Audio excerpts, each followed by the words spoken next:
Hello, my name is Abdol Chini. I'm a professor of construction management at the University of Florida's Rinker School of Construction Management, and I'm presenting this paper evaluating the feasibility of using corn ash and wood ash in concrete in Florida, which is the topic of thesis for Ishan Sathe, who graduated last year and currently is working at New York Developers and Management LLC in Brooklyn, New York.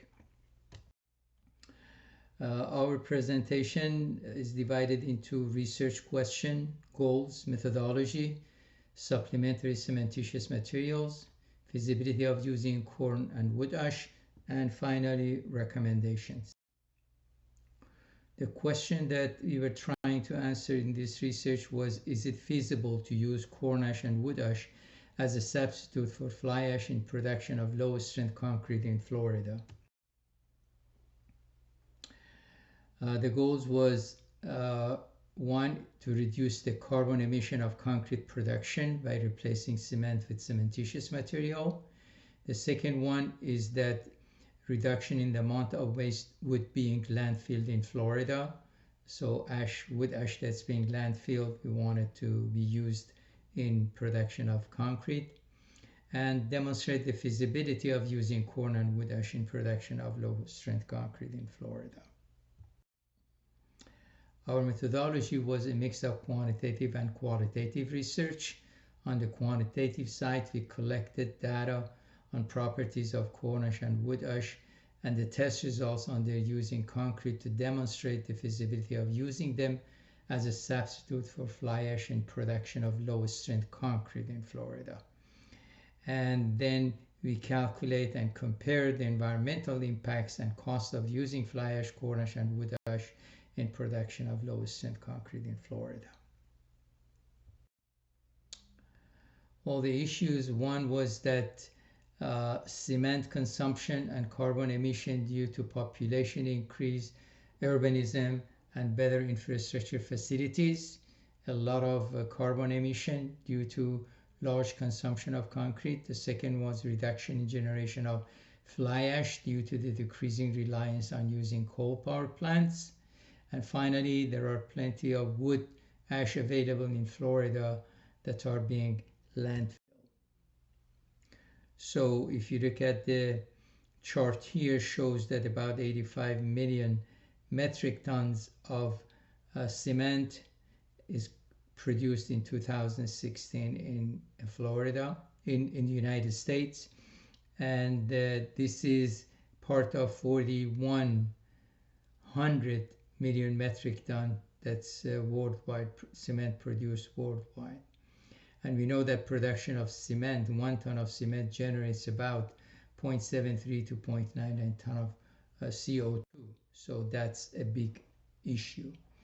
The second one is that production of fly ash is decreasing because of less use of coal in power plants, and we know that fly ash is a byproduct of these power plants.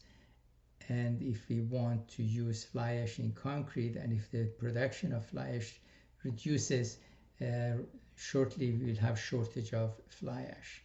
So consumption has remained or increased, but production of fly ash has decreased.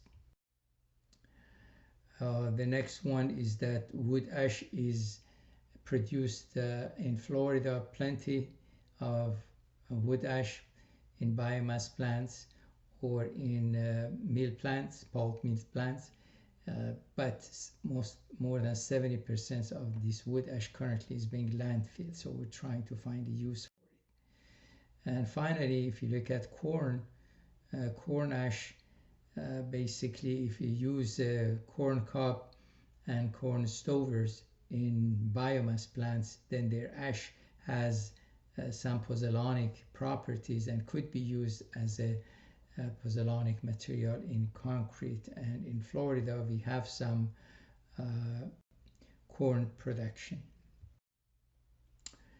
So collecting data at physical properties of corn ash, wood ash shows that overall they are uh,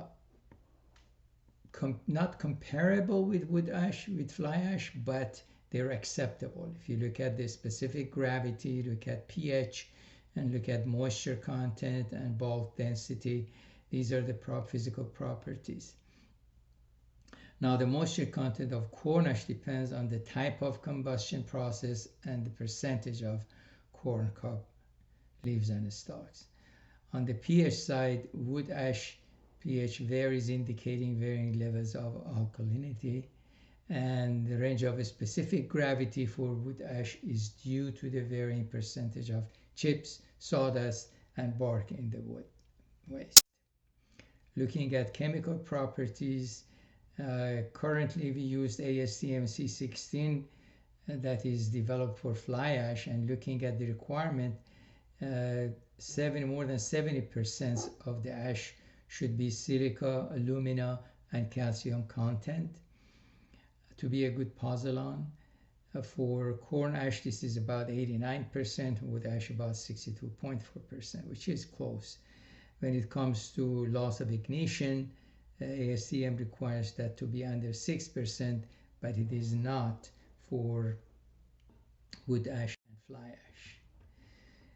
Now, looking at the results of concrete made with 10% corn ash, 15% wood ash as a replacement of cement, and 20% fly ash replacement of cement, we can see that initial and final setting time of corn and wood ash are higher than fly ash because of large reduction in the surface area of cementitious material. Wood ash is much finer.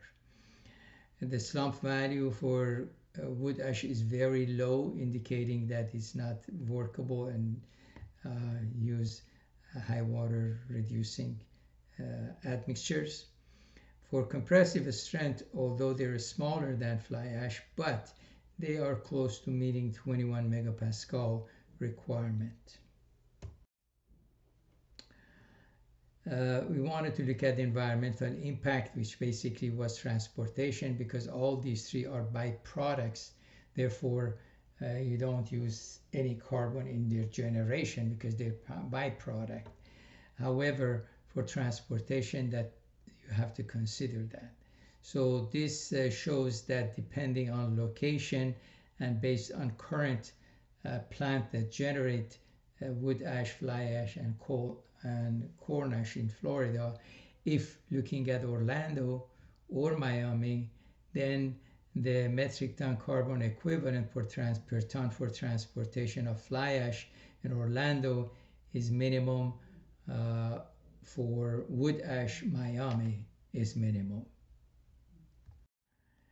For cost, cement is about $130 per ton, fly ash $35, wood ash varies between 24 to 38, and corn is over 45 to 75, which means corn is more than fly ash and wood ash.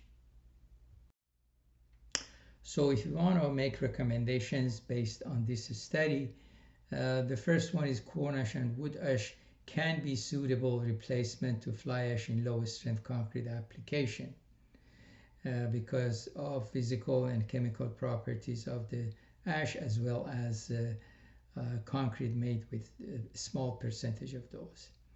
Now, looking at availability, the potential availability of wood ash in Florida is about 108,000 metric ton annually, which is about 30% of the annual wood ash demand to replace 15% of the annual cement consumption. It means that if you want to replace 15% of the old concrete used in Florida, we can have up to 37% of it. The others should come from fly ash or other ashes.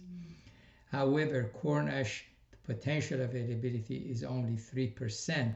So it means that if you want to use corn ash, it has to be,